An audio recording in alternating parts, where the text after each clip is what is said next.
Hi guys, welcome to this lecture looking at educational policies from 2015 onwards.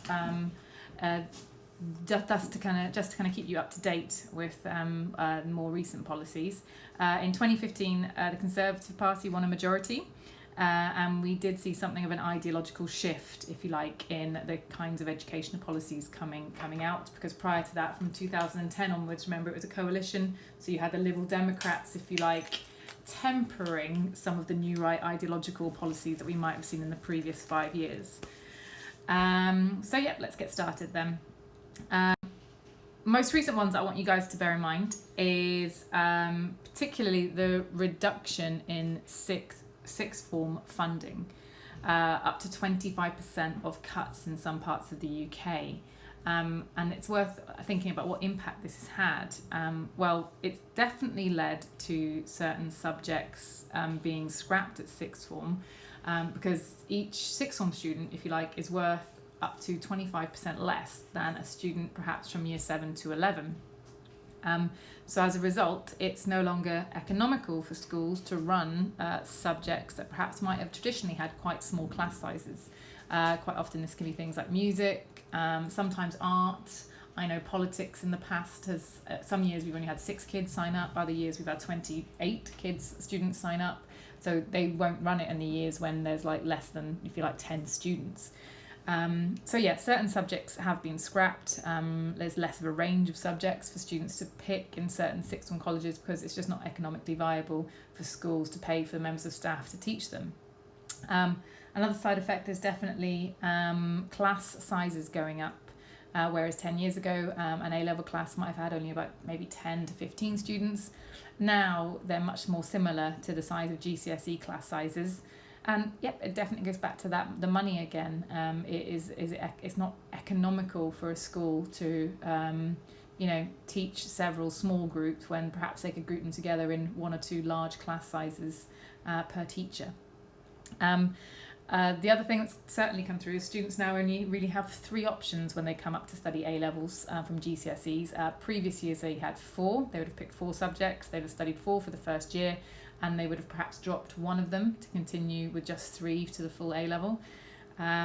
This has narrowed the choices available for students, but it's also, if you like, negatively affected certain subjects that perhaps were a bit of a risk or a random choice for students.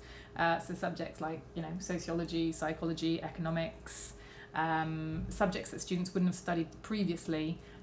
Students might be a bit more reluctant to take these subjects because, they'd rather stick to what they know, like, your English, your history, your science, your maths, for example.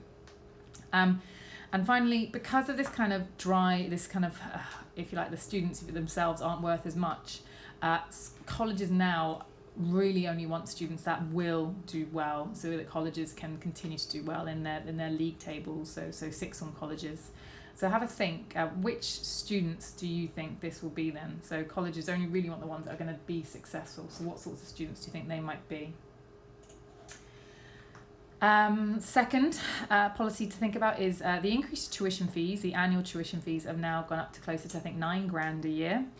And they lifted the cap on the number of students universities can have on each course. Not for all courses, but for many courses. And this has led to, this is increased marketisation at the university level of education, which has been happening gradually since '97 when New Labour introduced tuition fees, but it's certainly increased since then.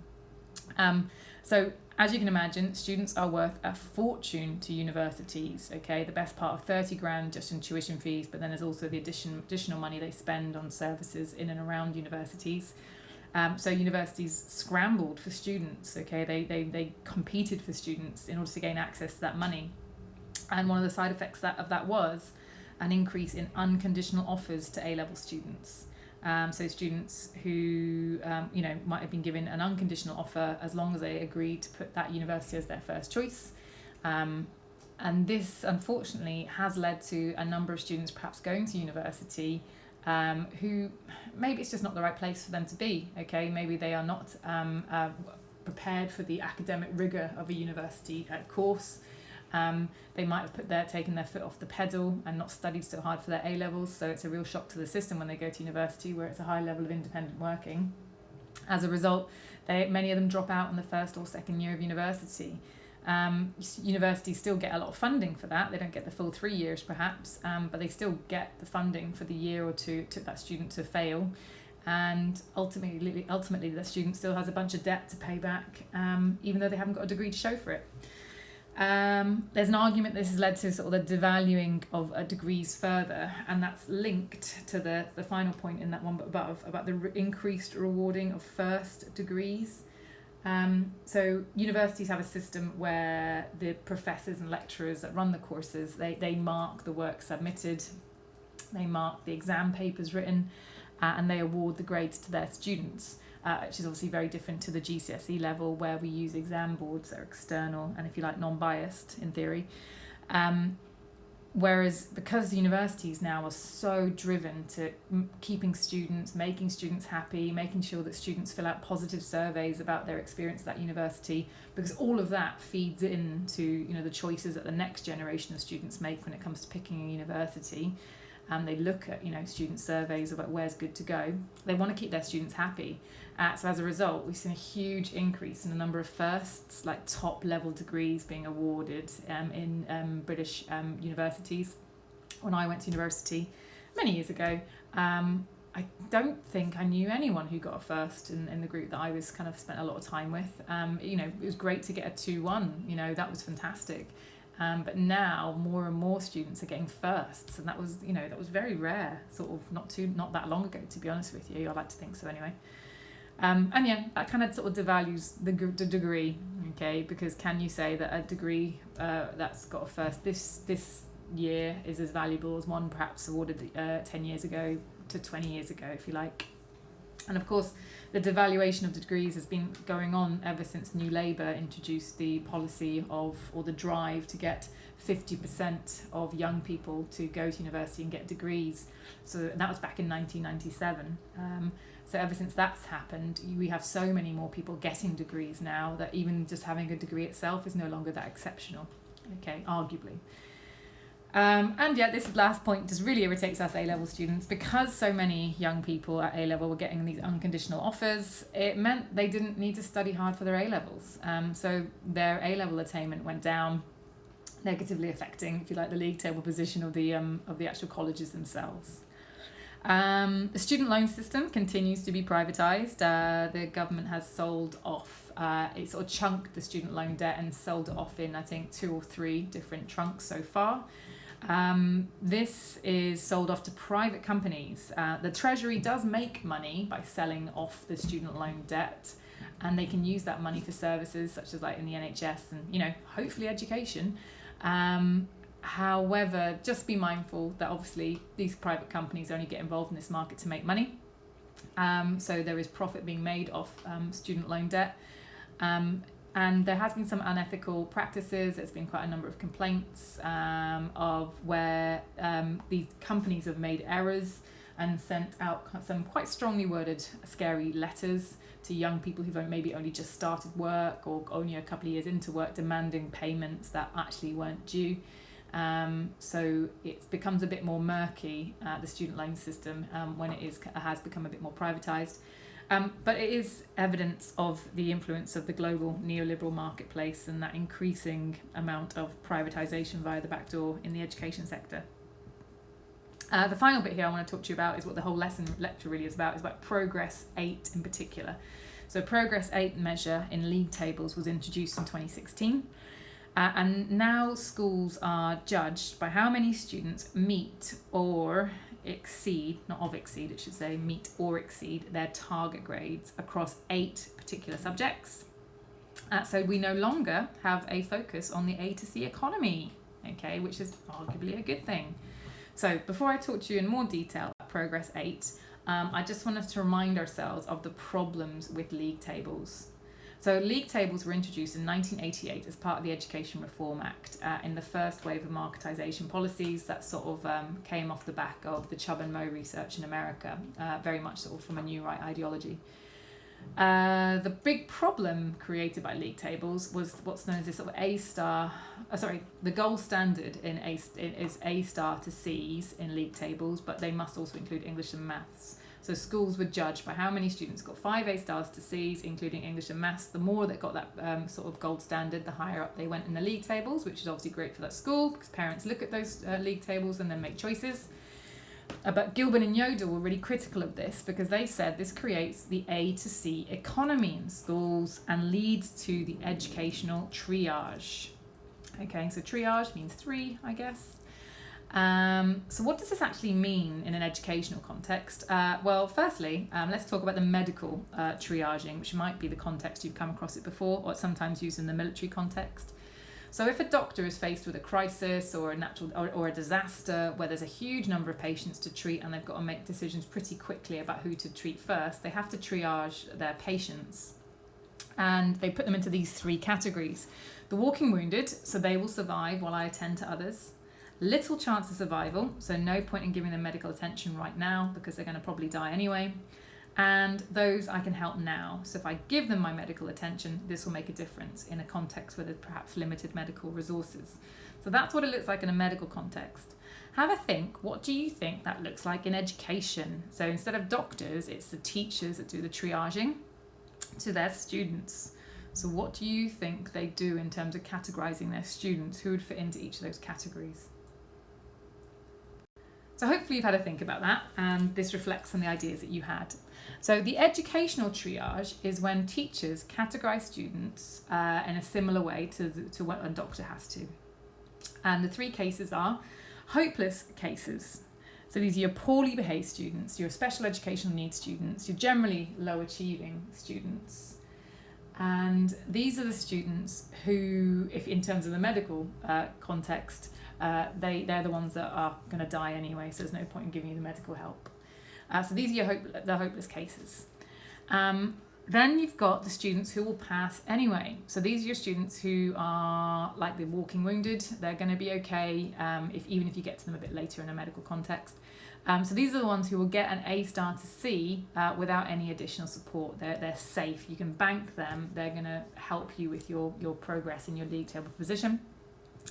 And the final group is the group that has the potential to pass. Okay, so this is where teachers will, and probably schools will, want to concentrate their efforts on this last group, as this is the best way to boost the school's exam league table position. So what is the effect of this on high, middle and low ability students? Well, the high ability don't get any additional support and they don't really get pushed, but they still succeed in education. So you might get a student who was a really capable B grade student, okay, maybe with a bit of pushing could have even possibly got an A, but maybe they do the exam, they get a C, not that great for them, but you know what, they still get that gold standard A star to C that the school and the teachers are very interested in, okay. Then you get your middle ability group. This is the ones that are on the sort of D/C borderline. And they quite often do get the most support. They might be taken out of other subjects for intervention. They will be put into groups with the best teachers. They will get access to some of the best resources because the school and teachers want that group to do well because they can add the most value to the school's league table position. And then finally, the low ability students get no support and fail. And a result of that, they are less likely to get onto college courses. They're less likely to be able to make progress into reasonably paying jobs. They are more likely to end up in poverty. And as a result, face all the different social issues associated with living in poverty, okay, which can be very harmful in the long term. And all of this connects to the other problem associated with league tables is that league tables, which is an educational policy, so this is a useful point when you have to connect these 2 areas, it's an educational policy which has a significant effect on several processes within schools. Teacher labelling, but also processes like setting, subcultures and the self-fulfilling prophecy, which I've taken you through in the next points. So because of a concern over league table positions, students are setted according to those 3 categories, according to Gilbert and Yodel. But what they found was the bottom sets are often taught to a lower standard by weaker teachers. And you know, if you're a head teacher of a school that has to do well in league tables so that you get more students next year so you can buy resources and pay your staff, you're probably going to make those sorts of choices. You might put like the brand new qualified teacher with the low set, because it doesn't matter if they don't do too well, it doesn't matter if they fail, they're not going to help your league table position anyway. But we also know that that can trigger other negative processes. It can compound the level of failure, if you like, that exists within those groups. So being put in a lower set is a fairly powerful label to give to a student. You know, you're a failure, you're not going to succeed. And of course, this will trigger self-fulfilling prophecy. They don't believe they can do well, so they don't bother trying. They just give up because they've accepted the teacher expectation, they've accepted the teacher label. And when students and young people are denied status or feel like they are not, liked, respected, or belong, they'll seek that from other places. And if you're denied status from your teachers, you're denied status from good grades, you're probably going to turn to subculture, like your peer group. So particularly in bottom set, students are much more likely to form anti-school subcultures based on the set that they're in, because everyone around them has similar norms and values, suffering a similar self-fulfilling prophecy. And the way you gain status within that group is through anti-school behaviour, which will further compound the failure of those groups. Now, of course, league tables can lead to all those negative processes for the lower ability groups.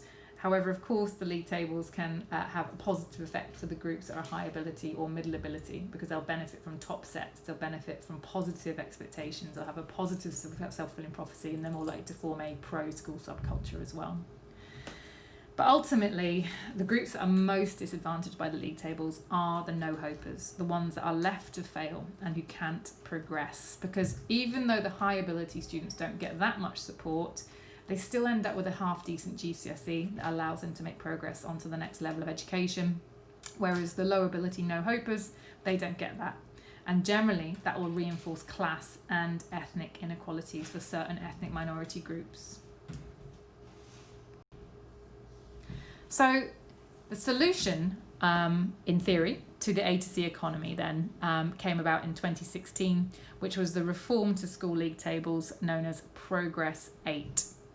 So Progress 8 is a policy that means that schools now are measured by this new measurement, whereby they capture the progress a pupil makes from the end of primary school, so whenever they do their SATs, to the end of secondary school.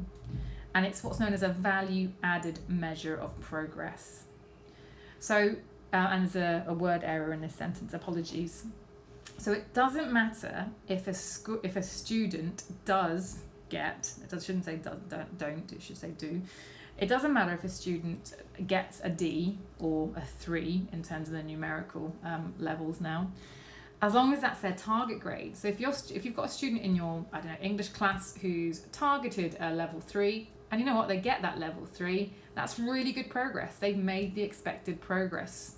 If they get a level 4, even better, they've exceeded the level of progress, okay? Now this is great because it benefits all students, especially the bottom set students that we talked about just a second ago. As now in schools, every student's progress now helps the school's overall league table position, okay? So those bottom set students, they now can add value to the school, and they're far more likely to kind of get the attention and support that they need to kind of make that progress. Now, it's measured across 8 subjects, hence the Progress 8. Of course, students generally do more than 8 GCSEs, but if you like, the school will take your best marks from your top 8. Okay, but it's divided into 3 subcategories. So it's your English and maths, that's still really important. They're 2 of your 8. So hopefully a student reaches their target in English and maths.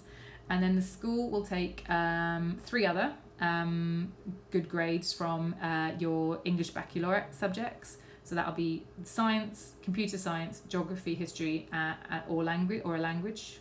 Okay, so any 3 of those. So say you reach your target grade in one of your sciences, your history and your language, they're like great. And then the final 3 grades will come from your top performing subjects across sort of these what's known as high value arts, so particularly art and music, academic or challenging vocational qualifications. So again, this is one of the good things about Progress 8 is it's a broader range of subjects. So for example, it includes, the health and social care BTEC was in there, PE, the sort of GCSE PE was in there. I've already mentioned music and art. So it's a slightly broader range of subjects. Just to be super clear, you guys do not need to know the technical aspect of Progress 8. You don't need to know what subjects you have to get in order to get Progress 8. That's just me explaining it to you for your reference. What you do need to know is about how the measurement is different to the old-fashioned league table. So you do need to be aware that it captures the progress that a student makes over their whole time at secondary, and it's all about their target grades, not about them getting a grade C or above. Okay. So if you go on to the league table website for East Sussex, for example, the most recent one looks a bit like this. So this is from 2019, and you can see on any of these league tables, the measurement that they're all organised in first and foremost is Progress 8. Okay, so you can see the scores there coloured. And as you scan down, if you're on the website, it goes dark green, then yellow, then it goes orange, and then red. Yellow, orange, red are towards the bottom of the scale. Okay, so this is what it looks like. So this is different to the more traditional A star to C in English and Maths, which if you look along a few columns, you can see grade 5 or above in English and Maths. That's probably the closest measurement to the more traditional league tables that we've been already evaluating. So let's just finish off with a little bit of analysis, AO3 skill of Progress 8 then. Is it compensatory or is it neoliberal? So remember, a compensatory policy is a policy that tries to narrow the achievement gap between the various social groups in society. So narrow the class gap, the gender gap, or the gap between various ethnic groups and the majority. So it's both. I think it's mainly compensatory. But there is a bit of neoliberal marketisation in there as well. So it's compensatory because the progress of all groups now matters. So students with low target grades now have to meet them as well. So that's good for the working class, that's good for some ethnic minority groups, and it's good for some special educational needs students because their progress now matters. The resources now get diverted towards them as well. So like I said, that means more resources and focus on lower sets to boost the achievement in those particular levels. So you might get your best teachers being used for those groups now rather than the middle ability. And what we started to see is schools that have always been in deprived areas and as a result perhaps had probably a lower ability catchment, they actually have started to perform much better in those league tables in the Progress 8 measurement, as they're used to working with students with low target grades. They're used to getting the best from those sorts of students. So they've always been good at adding value to those students, but perhaps in the past that hasn't been recognised because those are the students that perhaps wouldn't get lots of A stars to Cs in English and Maths and other subjects. Nevertheless, it still has aspects of the neoliberal approach in the sense that it encourages the marketisation within schools, because ultimately Progress 8 is part of league tables and is all about encouraging competition between schools to perform well.